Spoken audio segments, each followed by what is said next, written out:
go into all these major cities and you see like the pride flag and you see people or businesses representing pride, just every day. And so just throughout Springfield, I'm like, we need to see this more, and the youth need to see this more. So that's kind of the idea with our Safe Space program and the importance of having like this decal in your business so they can see that visibility, say, okay, I'm welcome there. Welcome to So That Reminds Me, Reminder Publishing's bi-weekly podcast discussing Western Mass news. My name is Ryan Feyre. And I'm Dennis Hackett. And I'm Chris Maza. And we'll be your hosts for today's podcast. On this week's episode, Chris and Dennis sat down with Springfield Pride Parade founder Taurean Bethea, and Tyler and Ryan met with Holyoke Pride Committee members Jeffery Bianche and Jeffery Anderson-Burgos to chat about what's in store for Pride Month in their respective communities. But first, before we get into that, we got a full house today. Yes, we do. I did like that you referred to yourself in the third person there in the intro. Yes.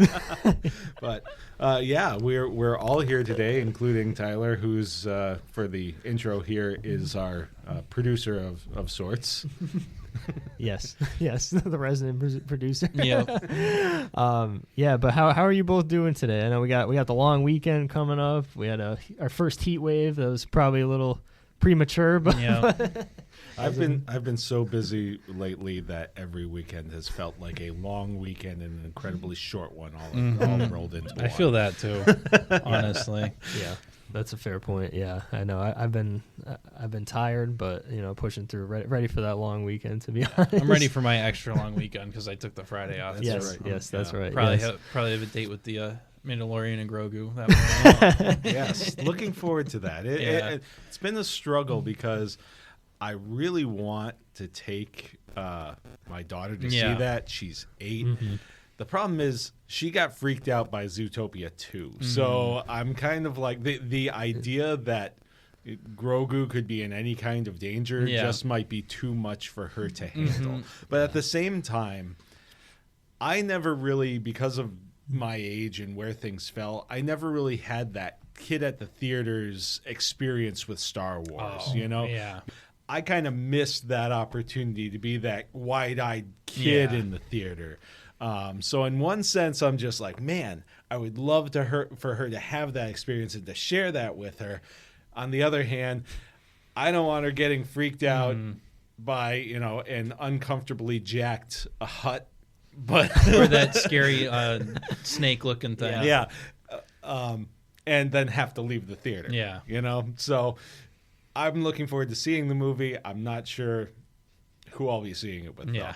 No, I very much was one of those wide-eyed kids in the movie theaters when the prequels came out. Yeah. I think same. I have I was so little when Phantom Menace came out, but I kind of have a memory of seeing that in the theater. I don't know. I was like 3 or 4 probably when that came out, but I would think I was there. Yeah. And I definitely saw the other 2 and all the other ones after that in the theater. See, now I'm feeling old again. During our interview with Taurean Bethea, he and I were kind of talking about how it feels to now be kind of the old people in the room, and I'm feeling that all over again right now. Yeah, I'm starting to feel that too. I can't lie. You guys are talking about graduating in 2000. I'm 2015, and that's coming up on 30 now, so it's just like... Yeah, that's wild. Wow. Different stages of being old, I guess. It never stops. No. What also never stops is the news. No. So Yeah. I guess we should probably get into some of the top stories that we had for this week. Yeah, we can start with the Easthampton. I put this one down, Easthampton budget. This is kind of a fluid situation that's been continuing over the last few weeks. But much like how we've discussed with South Hadley in the past with Tyler, Easthampton is dealing with their own override vote that's happening on June 9th. It's Trent's been covering. Our colleague Trent Lavakis has been covering it as it's gone along, and they're asking for a $6.9 million override, which is a little less than what South Hadley was asking for at the time. But it's basically, it's here. The goal is to save services, because if an override doesn't pass, Mayor Salem Derby, Easthampton Mayor Salem Derby has indicated that Easthampton would lose sports and lose all these other services, much like we see in South Hadley. And this is pretty significant because Easthampton's considered a city, and it's it's just another one of those trends that's kind of happening in the area. So we'll see what happens. There's going to be other meetings coming up. May 26th, there's a big school committee meeting where they're going to actually delve deeper into this is what could be cut, this is what we can save. This is the superintendent presented 2 scenarios at the last school committee meeting that Trent covered. That's on Reminder, publishing the Reminder website right now. But they're going to delve deeper into it on May 26th, so keep a lookout for that. So that's one of the big stories happening. You can also keep it tuned here because we're going to be speaking to Mayor Derby in a few weeks about the budget issues. So. Yes, 100%. Definitely keep tuned to that. And then, so kind of coming to my coverage area, East Longmeadow, Hamden, Wilbraham, all election season, town meeting season. Hamden and Wilbraham's elections are over. There were a couple contested races. In most cases, incumbents pretty much stayed the course on their spots. And then, obviously, Longmeadow Fiber not going away. So it was voted down at town meeting. However, it is still on the ballot for the June election. And if it were to pass at the ballot on the June election, then it would start a whole nother town meeting process if the town decided to go that route again. So it's not over yet. So make sure to go out and vote on that on June 2nd. East Longmeadow is also June 2nd. No contested races in Longmeadow, but in East Longmeadow, there's a 3-way race for one of the town council seats and then a two-way race for one of the school committee seats. So a little contested action there. It'll be interesting to see how this question leads to turnout. How many people are actually going to turn out with nothing really else on the ballot. Yeah, that this is such an interesting thing to me because what if this does get approved at the ballot now? Because it's just, and then it's just a circle where it keeps going back and forth. Because then I don't know, it's just one of those interesting questions to see like how this is going to shake out. Yeah, and we've seen in other communities like Southwick has been trying to do something similar with the fiber, and they had a vote that didn't pass, but they're still. It's championed by Doug Moglen, who's one of the select board members. They're still trying to push forward with it it seems kind of piecemeal the way that they're looking at it. But just because the vote happens doesn't mean that those who have been behind the effort are suddenly just going to drop it. So there could be much more of this even beyond this vote. Regardless of how this vote goes. Absolutely. And then some kind of good news I wanted to mention in Springfield. Sarah did a story, Veritas Prep. They had education secretaries and a lot of the statewide people tour the facility on Friday, this past Friday. But I wanted to kind of shout this out because the way their programming works, I think half of the seniors that are graduating there is a kind of inaugural class there. They're all graduating with college credits already because one of the things with Veritas Prep is you can start taking college courses your freshman year, where I think they're online your freshman and sophomore year if you choose to take them. You obviously have to maintain your like regular class grades and everything, but then once you become a junior, you can start taking them in person at Stick. So I think that's an awesome program to kind of see where kids are getting so prepared to kind of jump in if they're already graduating with like an associate's degree from high school. I mean, you can't really. Right. That's just something awesome. Be much easier to acclimate yourself to the college setting too once you leave. So and then you kind of get the leg up where you're closer to joining the workforce if that's what you want to do too. Yeah. Definitely. And there's the one other thing I wanted to mention. Speaking of South Hadley, they had their town meeting last week, and they actually did elect. They passed their budget, which was $61 million, and they did elect to use some free cash to save, to at least fund the library for this year, this upcoming fiscal year, and also to save crucial services in schools. So they were able to stave off kind of the elimination of administrative positions and sports, extracurriculars, music programs. Doesn't mean they're out of the woods yet. They're still talking about a possible override vote in September that Tyler reported on in the past. That hasn't been voted on yet, but they have till July to vote on it. So this seems like it's not the end of the road. It seems like kind of a Band-Aid right now, using free cash. Sometimes it's, towns, cities use that. It can be a good short-term solution, but not necessarily a long-term. So we'll see what happens there. But just wanted to update because we've talked multiple times about South Hadley on here. Yeah, yeah. I feel like this, from the perspective of from what I've seen from other communities when they're doing their budgeting and their fiscal planning, is the idea of using free cash on recurring expenses is really frowned upon. And you even look at the institutions that issue bond ratings and things like that. Look at that. So there are impacts to doing things like that while you're saving services. There are a lot of spin-off effects that can happen, and it's certainly not something that's sustainable. So I guess it buys them a little bit of time to see if they can identify more sustainable solutions.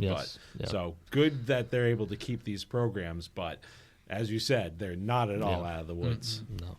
No, we see this all the time with communities around us. But whether it's free cash or free ESSER cash funds. to ESSER funds, when those ran out, 100%. The thing with the ESSER funds that just boggled my mind was they told them flat out when they were distributing these funds, do not use these on recurring costs. And yet so many communities, that's exactly what this went towards. Unbelievable. No, 100%. But keep a lookout for all these stories and the Reminder newspapers, also on reminder.com. Update the website every day, so keep an eye out for all that. But I think we've bantered enough. Time to get into our interviews after this quick break. We get it. You're busy, but you want to be connected to your local community. If you're not reading the Reminder, Western Mass's free weekly newspaper, you're missing out on the heartbeat of your town. Stay in the loop with all the latest buzz, from local stories to community updates and exciting events. It's all in the Reminder. Just log on to thereminder.com and dive into the hometown news you love. To subscribe to receive the Reminder at your home, call 413-788-1316. Don't miss a beat. Your town, your stories, your community for over 60 years. The Reminder. We are hometown news.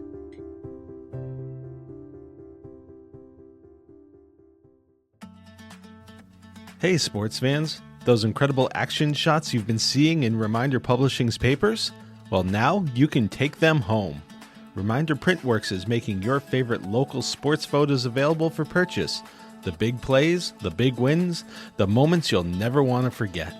Whether it's your kid's game-winning goal or a hometown champion lifting the trophy, those memories deserve a place on your wall. It's easy to get into the action. Just visit popqr.news/photos and find the shot that means the most to you. Don't let the great memories fade. Get in the game today with Reminder Printworks. Alrighty, and I am Chris Maza, and I'm here with Dennis Hackett, and we are joined by Taurean Bethea, who is in charge of this year's, in charge of the organization that puts on the all of the Springfield Pride Parade and other events that are associated with that. And so we are very happy to have you with us. Thank you for joining us. Thank you. Thanks for having me. So if you could, I think, first off, let's start with kind of the origin story and how tell us a little bit about yourself and how the Springfield Pride movement kind of started. Yeah. So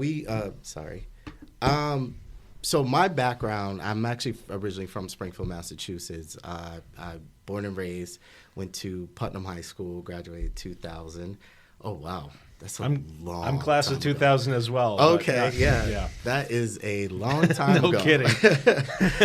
And so I actually went to fashion school. So I did my run in fashion for a majority of my career. And then the pandemic hit, and we just started thinking about other ways to help, the hometown and really focus on just doing more, I guess, as opposed to running around doing the fashion thing. So we launched Springfield Pride, and we launched it with our first, well, in preparation of our first parade, which was in 2021.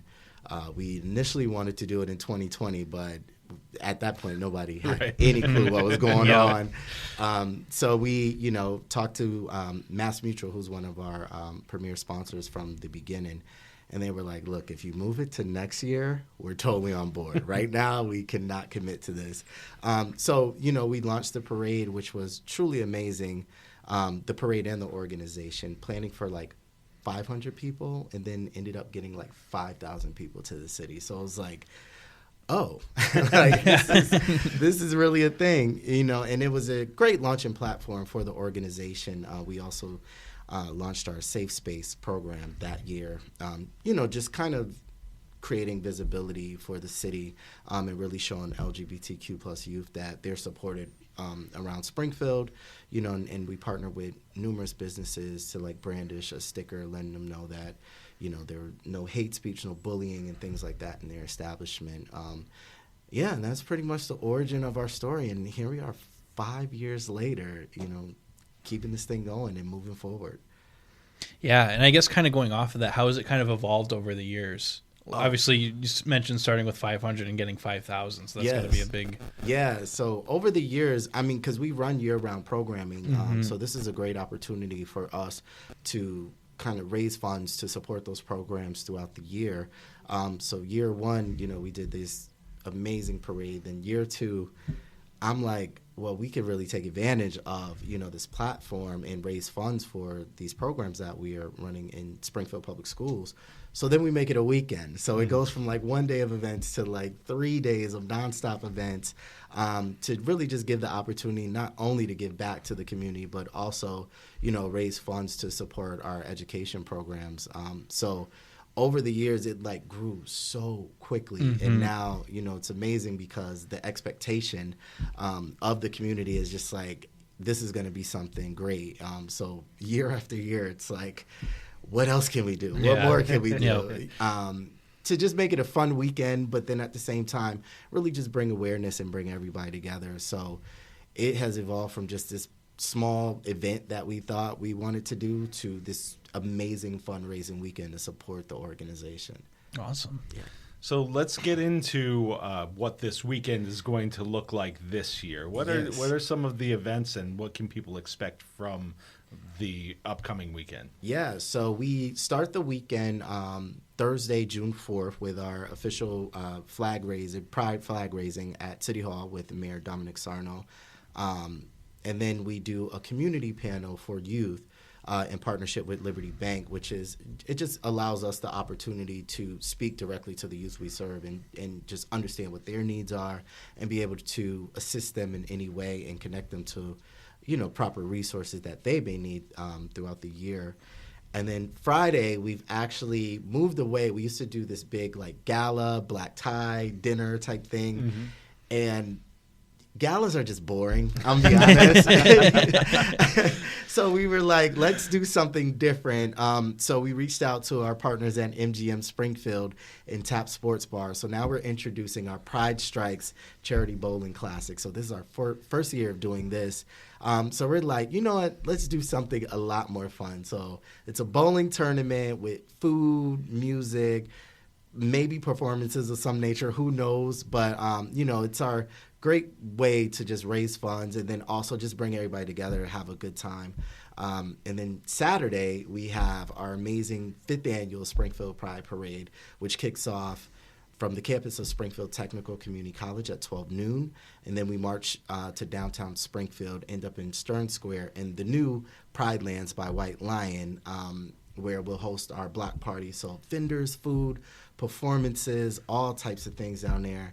And we're praying for amazing weather because last year it was torrential downpour. So it's well, at this point we know rain or shine, we're gonna go. So so that is our weekend pretty much. But if I recall, even last year with the rain, there was still quite the turnout. Yeah, a great turnout, which was shocking. I'm like, this is amazing.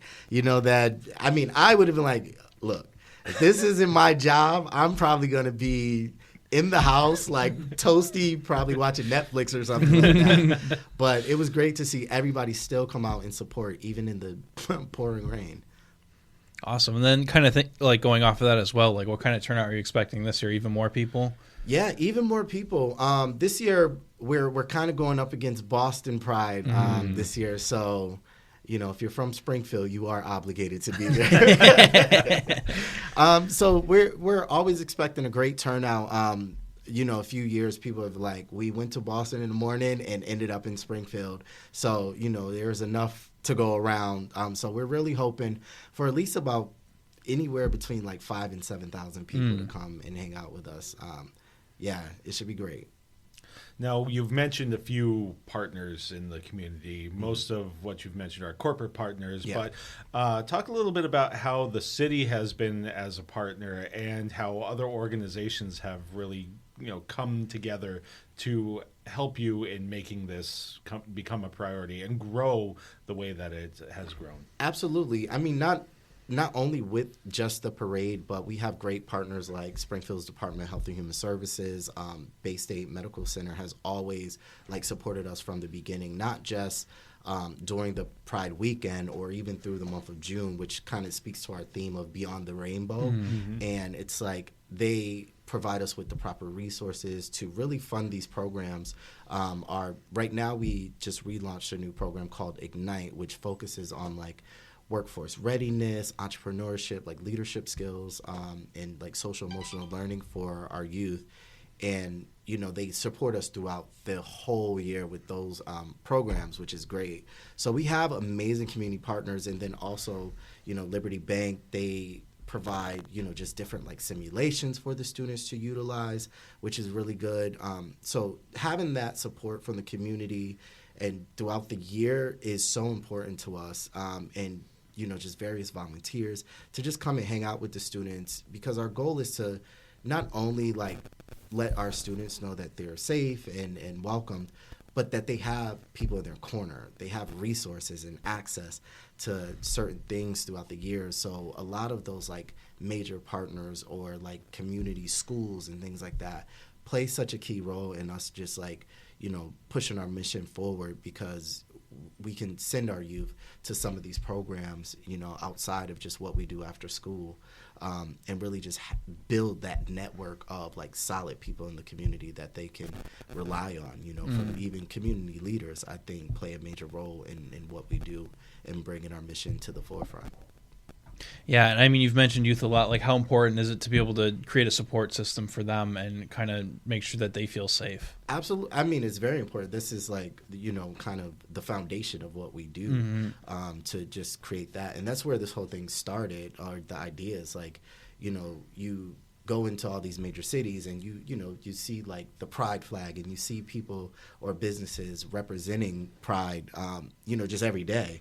And so just throughout Springfield, I'm like, we need to see this more, you know, and the youth need to see this more. So that's kind of the idea with our Safe Space program and the importance of having like this decal in your business so they can see that visibility to say, okay, I'm welcome there. Like that's a key point that I know I'm safe in.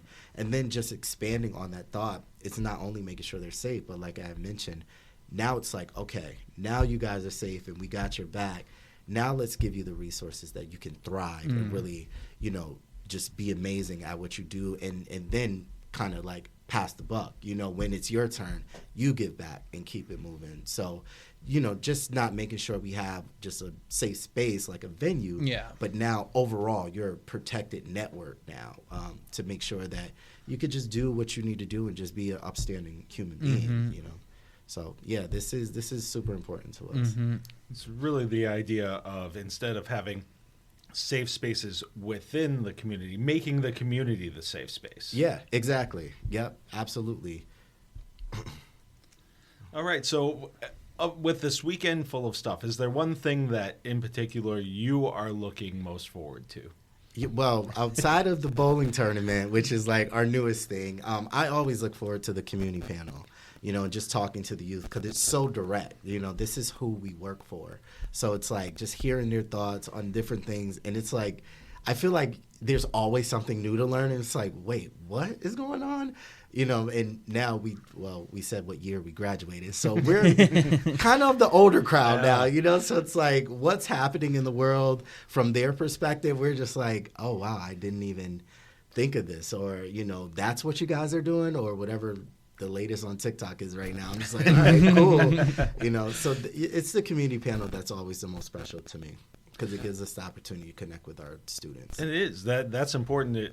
We're both of similar ages, so we're looking at the world from a completely different lens from the way that the youth of today are. And so it's important for us to not lean back on our lived experiences and our assumptions of what they're experiencing, you know, and really hearing it from the source. Very important. Yeah, because, I mean, we're out of touch. You know, we're no longer the cool kids anymore. So don't speak for yourself. I mean, yeah, we try our best. You two are scaring me. I'm almost 30, and I'm starting to feel old already. Oh yeah. When you wake up in the morning with lower back pain, you have arrived. But then I guess, where can people go to learn more about the festivities, and then are there still volunteer opportunities for people to help out? Absolutely. We're always looking for volunteers to come on board, because, again, this is a major production, so we need as many hands as possible. But everything's on our website at springfieldprideparade.org. You could go on there, see all of the events. You could still register to actually be in the parade. You could register a team for the Pride Strikes event on Friday, June 5th as well. I think we have a couple slots left, but you know, you could definitely go to our website to get everything you need, and even learn about our year-round programming that we run as well, and be able to donate. Please donate. That's the thing. It's like, this is a fundraising weekend, and we truly look to raise at least enough funds to launch another site of our programming in the 26-27 school year.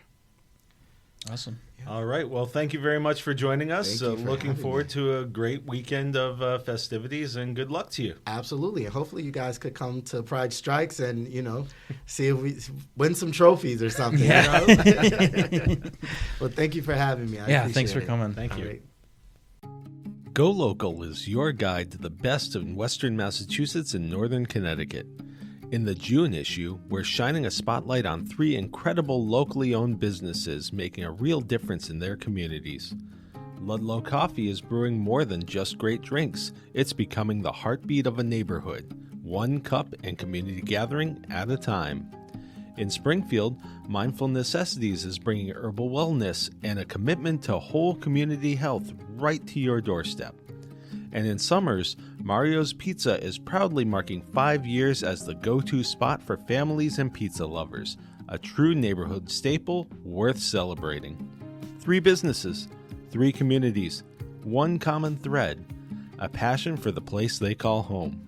And if you're a business ready to tell your story, reach out to Sales Manager Scott Green at 413-525-6695.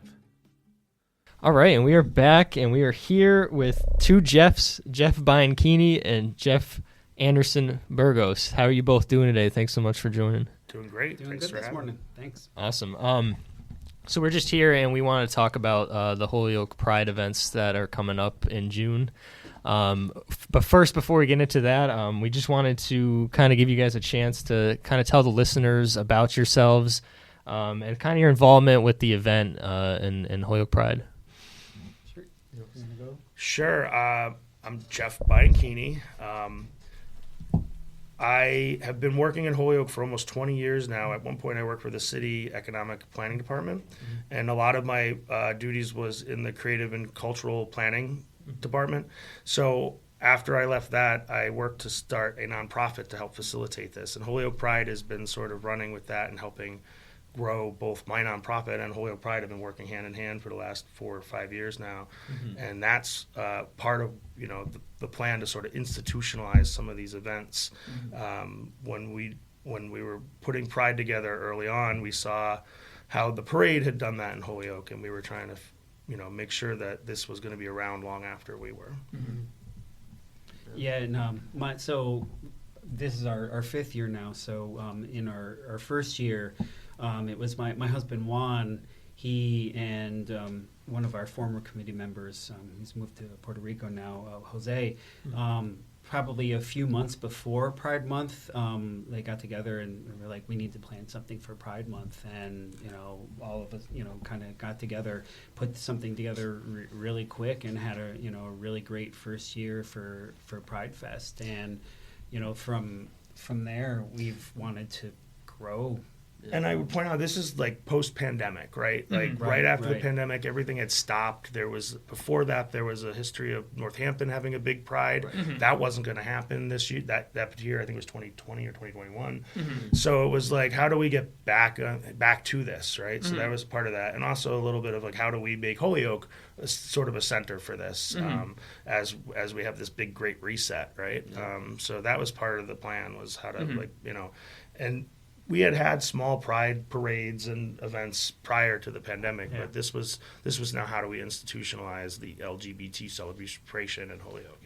Yeah, and there was a little bit of it wasn't a long discussion, but there was a little bit of a discussion.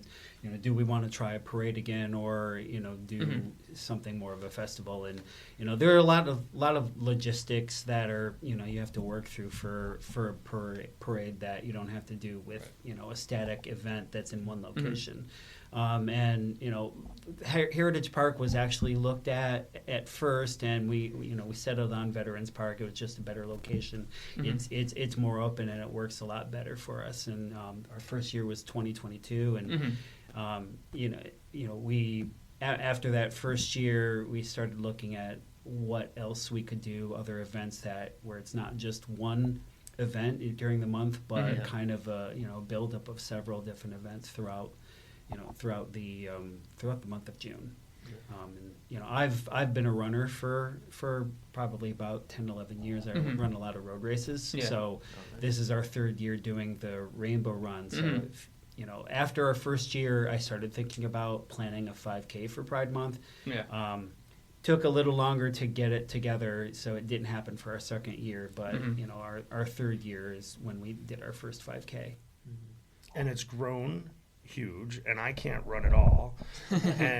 But this is where the Holyoke Art Organization and Holyoke Pride as an umbrella is there to support somebody like Jeff, who wants to put on an event like this, and to do it all on his own and try to get the insurance and the sponsors, and it just would be a whole nother team to do. And so by sort of like sharing the resources of both the nonprofit and the Holyoke Pride calendar and marketing efforts, and we're able to sort of lift up everyone in the community if they want to bring these events. So now we have drag bingo and drag story hour and an after party after Pride that's run by someone else who wanted to do that, and we've given them the sort of capacity to do that without having to lift everything on their own, right? And then we have other events that are pretty much completely independent, like the youth prom, but we still put them on our calendar and get them on Explore Holyoke's webpage and make sure that they're marketed. And there's a what's the other one now at the CrossFit? I'm blanking all of a sudden. You're gonna have to edit this part. No, you're good. The Nasty Habit. Are they still doing that? Yeah, they are. They just sent me the thing, but okay. I can't remember now. But there's a gym that does an event too.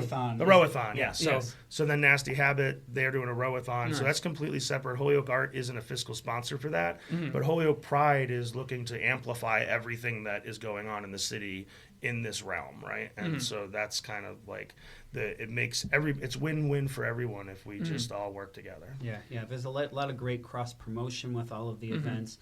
Obviously when we do our flag racing, it's the derby, the roller derby. Oh, roller.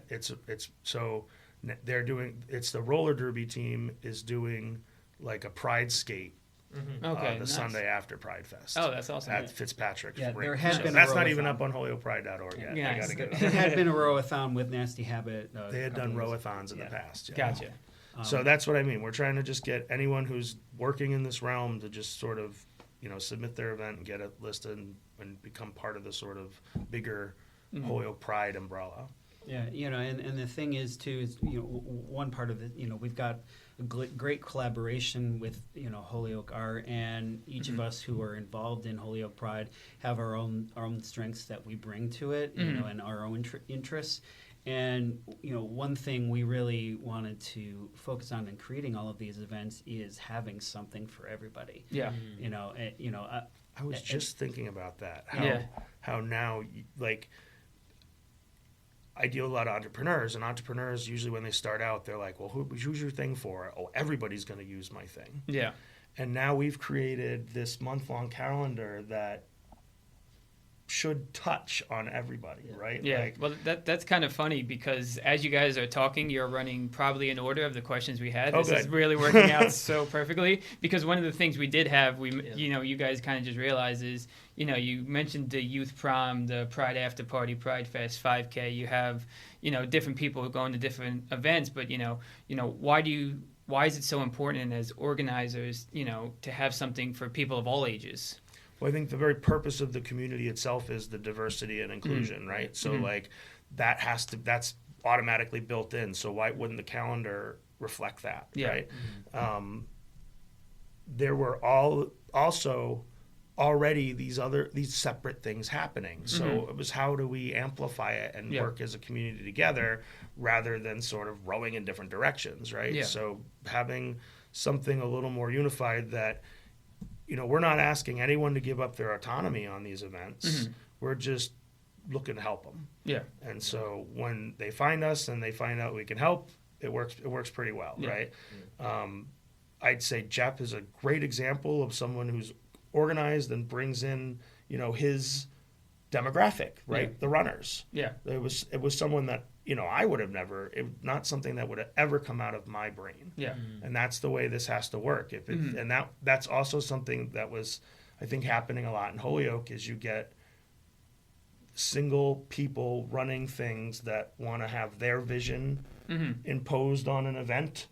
And it may work for a year or two, but then it fades away pretty quickly because they get burnt out or not enough people are invested in it. Yeah. And so Holyoke Pride has done the opposite. They've allowed everyone to come in with their own ideas and sort of make it theirs and invest themselves in it and put what they want to put into it.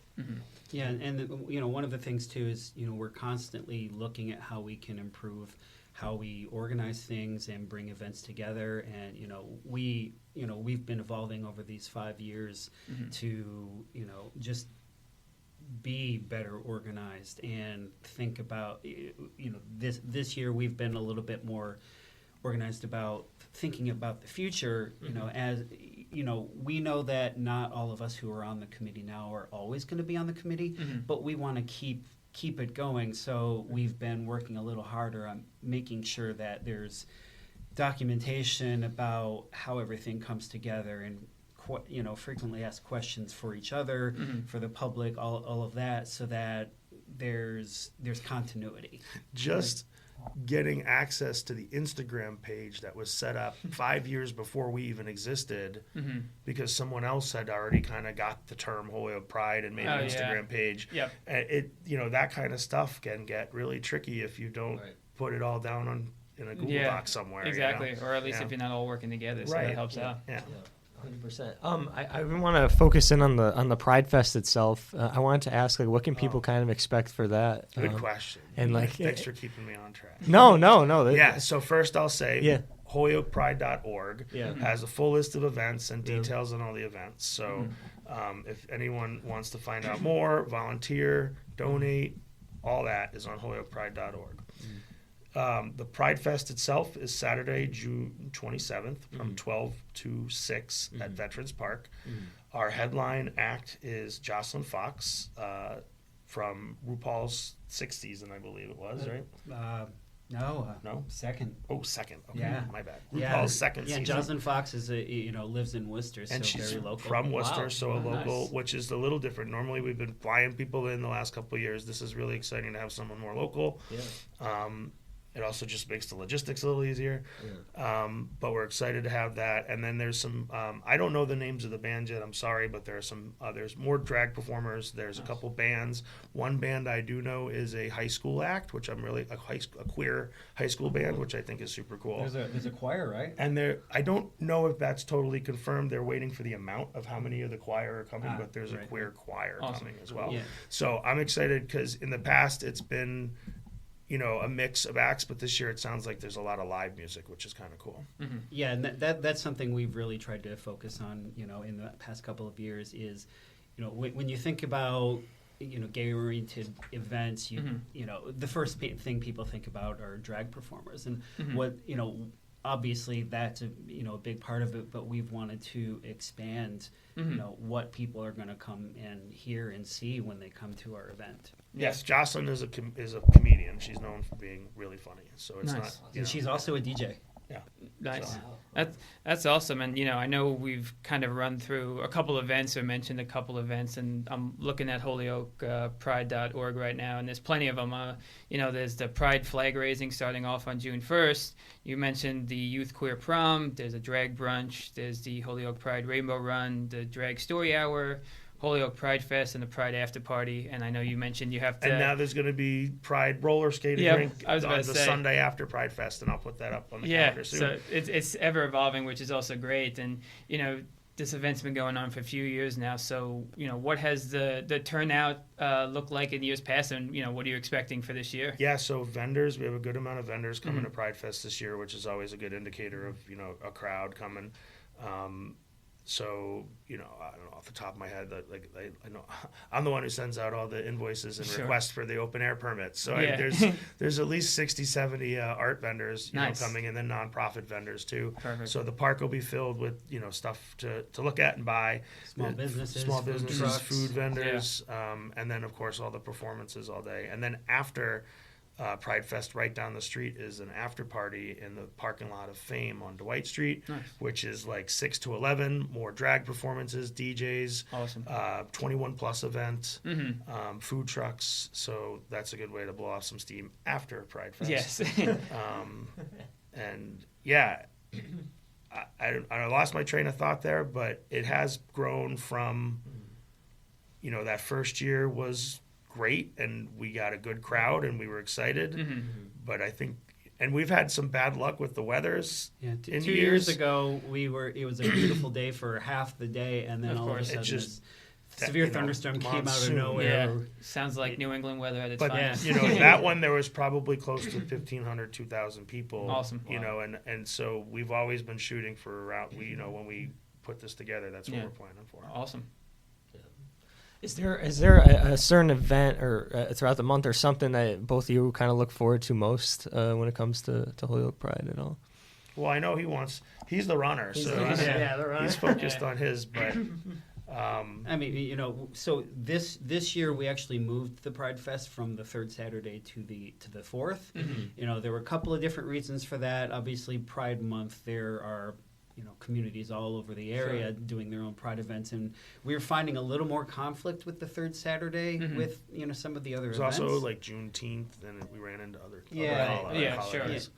So so part of that was just avoiding conflicts with other things. Makes sense. But also we kind of want, because Pride Fest is our big event, we kind of wanted to look at it as the month of events building up to Pride Fest. Nice. So we moved it to the fourth Saturday. So that's why it's on the 27th this year. And obviously, as Jeff said, I'm looking forward to the Rainbow Run. It's my baby. Yeah. But Pride Fest is our big event, so it's still the thing I look forward to the most.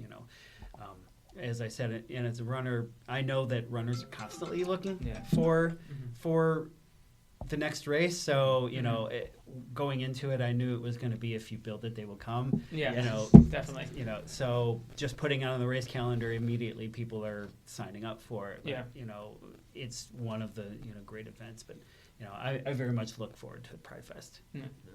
It's basically the Rainbow Run's like doubled inside each year at least, if not more. Wow. The first year I was going to be happy if we had 50 people, and we had closer to 100. Oh wow. We had a little over 150 last year, so I'll be happy if we get closer to 200 this year. On track. And this is the first year we're doing chip timing. We did manual timing the last couple of years, but it's grown to the point where manual timing is a little more difficult to do. So we've got the chip timing. We've got a timer for that, and we're going to have more vendors for the Rainbow Run this year. So it's going to be much more expansive, from the last couple of years. Very nice. And I would just say we already did, I love Pride Fest, don't get me wrong, but this year we did a screening in April as a fundraiser. We screened a film called 1946, which was a documentary about when the word homosexual first appeared in print in the Bible, and how it was a mistranslation. They knew it was a mistranslation even after they kind of published it, but they couldn't change it fast enough because of the way the councils met like every decade to do this. By the time it was fixed, it had kind of permeated through culture, and other publications had used it as and put it in many places in the Bible and changed the whole perception of what God and the Bible were teaching us about homosexuality. So, and we had the film's composer, Mary Lambert, there with a Q&A. So it was really cool. Like I said earlier before we got going, I went to film school. So to start bringing my stuff into Pride, this is the first year we kind of got to do that. So that's awesome. And throughout all these events and all these vendors, I'm sure not only is it a fun event, but it could be very educational for the community as well. Which for is sure, great to hear. And it also hits on yet another demographic, right? Yeah. It's not an after party. It's a serious conversation about what and with art and media and how we're represented. And what he just mentioned with the film screening is, it touches on another aspect of what we're trying to do. Obviously, we want to have fun, engaging, entertainment events, but we also want to have programming that educates and informs and provides a little bit more of a deep conversation for the community. So as if the month wasn't good enough, now there's discussions on how to do basically year-long programming so that we're keeping the Holyoke Pride brand fresh in people's minds and doing fundraising year-round. That's awesome. And I think that's all the questions we had, unless, Ryan, you had something else you were thinking of? Is there anything else either you would want to add? I know I think Jeff, you mentioned where to find all these events. I don't know if you want to reiterate that. Yeah. On the website, holyokepride.org, you can find out all the information. We also have merch up there for the first time this year. Oh, perfect. I would say, times are tough. We're in a weird place, a weird climate in this country. Sure. And fundraising has been really stagnant this year in a way that is like kind of jaw-dropping. And we're hearing similar things from different Pride communities. And it's not just Pride communities. It's nonprofits across the board are reporting 100%. This. So I would pitch that we need, small donors, $5, $10, $20 helps. You can do that at holyokepride.org, or if you own a business and want to sponsor us and get your logo up there and show support and solidarity with our community, holyokepride.org. Awesome. I'm sure volunteers as well. There's a spot for volunteering. Perfect. All that's all up there. Awesome. Well, thank you guys again for your time, and good luck with all the events going forward. Yeah, thanks for having us. Appreciate you having us. Of course. All right, and we are back from our interviews. How did you guys think those went today? I think it was really great. I think that obviously Taurean Bethea, who we spoke with, was very energetic, very enthusiastic. As the person who really spearheaded the effort in Springfield, obviously he's got a great amount of heartfelt affinity for what's happening this weekend. And really one of the things that he stressed is that this is something that branches off a huge amount of programming that happens throughout the year. It's really a fundraising effort to support things that they are doing throughout the year that are especially impacting youth in the area, and I think that that's really important to note. Yeah, I think a really important takeaway too is that he talked about how it was beyond the rainbow, and it's like what they do beyond Pride Month in June. And like you said, the youth stuff I think is really important. Giving people like a safe space where they're welcome and have somewhere to go, I think is invaluable. Yeah, I would say ditto for me and Tyler when we had our interview with the two Jeffs in Holyoke. I thought what was impressive was it was kind of a loosely based organization kind of prior to 2022, but they really 2022 is when they really started to form as a community, and they had the Holyoke Pride Fest, but now it's kind of evolved into like everyone kind of helping each other out in the community, in the LGBTQ community, and they like to not only is it the Pride Fest, but they're also sponsoring other events throughout the month, and it's events for all ages, and that's something they really wanted to nail in the head was like, we have something for everyone, and everyone's welcome down. We have, they have the after party, they have like a queer prom, so it's just anyone that's interested in something. They have a rainbow run for the runners out there, so that's something they really want to emphasize, and it really came through in their enthusiasm as well. So that was really impressive. So. Nice. Yeah, and I also wanted to mention the bowling at that they're doing for Springfield Pride. I have to mention it because we were asked to go, and I can only think of Tyler and our last outing as a company where he just he absolutely killed it. Yeah, we've got a ringer. That's for sure. Little hustler over there, and also it's a man after my own heart. He says, galas are just kind of boring. Yeah, it's just like, amen, brother. But the other thing too, like that I thought was cool to mention was all these fun events and throughout the month. But they also, the two Jeffs mentioned how they also did like a documentary screening in April about kind of the term homosexual and kind of its evolution through religion and beyond that. So that's very, so they emphasize kind of the educational portion of this too, and how it that happens throughout the year, not just in June. So it was a really enlightening interview, and both of them were really enthusiastic about the month. So, but we got a lot of other events in our communities as well. I know Dennis has got that list ready. I do, yeah. Brian, I know you want to start with the Westfield ones though, because those are the earliest that we have here. Yes, we could start with the Westfield ones. So Westfield's got a long list. So coming up on Monday, June 1st, is the flag raising at City Hall, and that is at 5:15 p.m. And I actually just skipped something as well. Saturday, May 30th, from 7 to 11 p.m., Harriet Queen's album release party at Westfield Women's Club. Tickets are available at Westfield Women's Club website, so that's also coming up. Beyond that, Tuesday, June 2nd at 6 p.m., they're having a Pride karaoke at Shortstop Bar and Grill. And then the day after that, June 3rd, there's a family gift card bingo at the Senior Center, and that is from 6 to 7:30 p.m. After that, Thursday, June 4th, June 4th at 7 p.m. is the comedy night at Hutke's. I hope I pronounced that right. I've never been there.